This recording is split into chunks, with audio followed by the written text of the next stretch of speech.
तो सोचिए, एक ऐसा कीड़ा जिसे देखते ही हम घर से बाहर भगाने लगते हैं, क्या हो अगर वही कीड़ा अचानक इंटरनेट पर एक बहुत बड़े सामाजिक और राजनीतिक आंदोलन का चेहरा बन जाए? बिल्कुल, हम कॉकरोच की बात कर रहे हैं। आज के इस एक्सप्लेनर में हम समझेंगे कि ये पूरा अजीबोगरीब ट्रेंड आखिर है क्या और कैसे ये आज के युवाओं की सोच और डिजिटल मीडिया के बदलते हुए रूप को शीशे की तरह साफ दिखा रहा है। अब जरा इस बात पर गौर कीजिए। इन दिनों इंटरनेट पर एक नारा बहुत तेजी से गूंज रहा है, कॉकरोच होने पर गर्व। हाँ, आपने बिल्कुल सही सुना। पहली बार सुनने में ये किसी मजाक या कंफ्यूजन जैसा लगता है, राइट? लेकिन सच मानिए, ये कोई आम मीम नहीं है, बल्कि एक बहुत ही सीरियस ऑनलाइन मूवमेंट बन चुका है। लाखों लोग सच में इसे अपनी पहचान बता रहे हैं। पर सवाल ये है कि भाई, कोई खुद को कॉकरोच क्यों कहना चाहेगा? और यहीं से कहानी में एक दिलचस्प मोड़ आता है। आखिर हमारे देश का युवा एक कीड़े के नाम पर बनी इस कॉकरोच जनता पार्टी के पीछे क्यों खड़ा हो रहा है? इस पार्टी के लीडर हैं अभिजीत दीपके, और रातों रात लाखों लोगों का ध्यान इनकी तरफ गया है। बात इतनी बढ़ गई है कि आज तक जैसे बड़े मेन स्ट्रीम न्यूज चैनल्स भी इनका इंटरव्यू कर रहे हैं। मतलब कुछ तो है इस अजीब से नाम में जिसने सीधे युवाओं की नब्ज पकड़ ली है ना? अगर हम इसे ध्यान से समझें तो ये दरअसल #मीम पॉलिटिक्स यानी मीम राजनीति का एक बिल्कुल नया और असरदार रूप है। जब युवाओं को लगने लगता है कि उनकी असली आवाज कोई नहीं सुन रहा है या वो सिस्टम से निराश हो जाते हैं, तो वो क्या करते हैं? वो व्यंग्य यानी सटायर और ह्यूबर को अपना सबसे बड़ा हथियार बना लेते हैं। तो ये कॉकरोच जनता पार्टी महज एक जोक नहीं है, ये उसी हताशा को बाहर निकालने का एक बहुत ही क्रिएटिव और डिजिटल तरीका है। और ये मूवमेंट कितना बड़ा हो चुका है, इसका अंदाजा आप सिर्फ इस एक नंबर से लगा सकते हैं। इंडिपेंडेंट जर्नलिस्ट शुभंकर मिश्रा ने इस पूरी पार्टी और इसके पीछे के युवाओं पर एक डीप डाइव वीडियो बनाया। और आपको पता है क्या हुआ?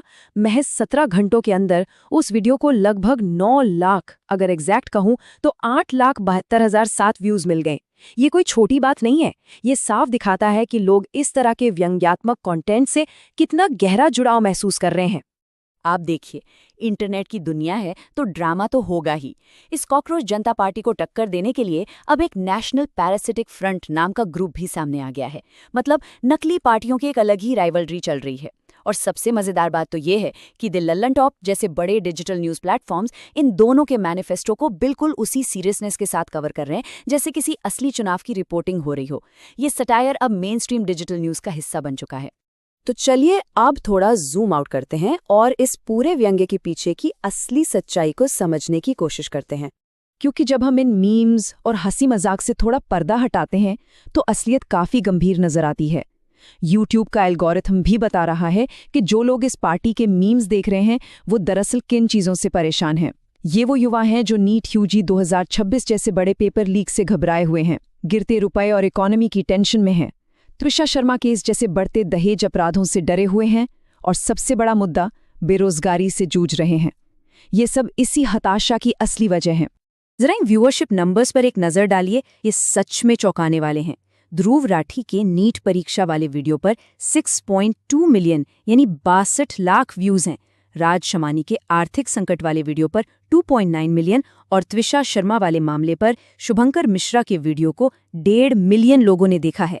इसका सीधा सा मतलब ये है कि आज का डिजिटल दर्शक सिर्फ मीम्स नहीं देख रहा है, वो ठोस, सीरियस और क्रिटिकल न्यूज का भी उतना ही भूखा है। और डिजिटल दुनिया की इन चर्चाओं में एक बहुत बड़ा और साफ विरोधाभास देखने को मिल रहा है।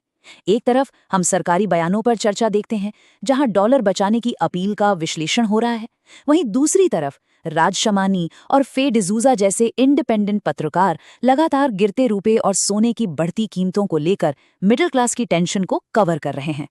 बिना किसी का पक्ष लिए ये साफ दिखता है कि लोग अब आर्थिक नीतियों का अपनी रोजमर्रा की जिंदगी पर सीधा असर समझने के लिए अलग अलग नजरिया तलाश रहे हैं।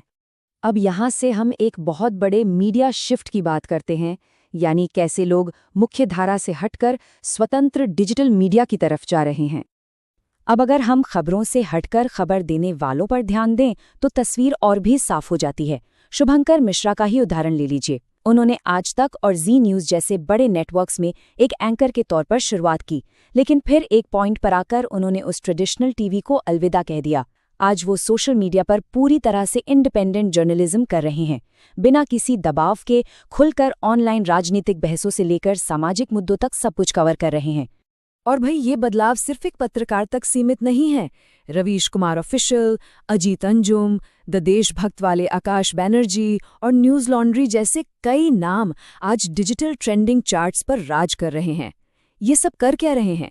ये मेन स्ट्रीम नैरेटिव या टीवी पर दिखाई जाने वाली कहानियों पर सवाल उठा रहे हैं, और इसी वजह से इन्होंने दर्शकों का एक बहुत बड़ा और लॉयल वर्ग तैयार कर लिया है। इस मीडिया शिफ्ट का एक और दिलचस्प पहलू है पुराने और नए मीडिया के बीच का सीधा टकराव। डिजिटल प्लेटफॉर्म्स पर ये स्वतंत्र पत्रकार खुलकर उन मेन स्ट्रीम एंकर्स को चुनौती दे रहे हैं जिन्हें वो अक्सर गोदी मीडिया कहते हैं।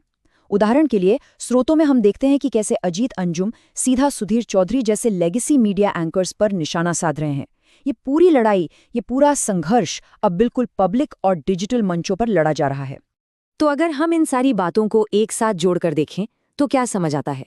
यही कि कॉकरोच जनता पार्टी जैसा पॉलिटिकल सटायर और बिना डरे होने वाली इंडिपेंडेंट खोजी पत्रकारिता, ये दोनों मिलकर एक नया डिजिटल पब्लिक स्क्वायर बना रहे हैं। ये एक ऐसा इकोसिस्टम है जहां लोकतांत्रिक भागीदारी का बिल्कुल नया रूप सामने आ रहा है, जहां युवा हास्य और मीम से अपना विरोध जता रहे हैं और पत्रकार तथ्यों के साथ सिस्टम से सवाल पूछ रहे हैं।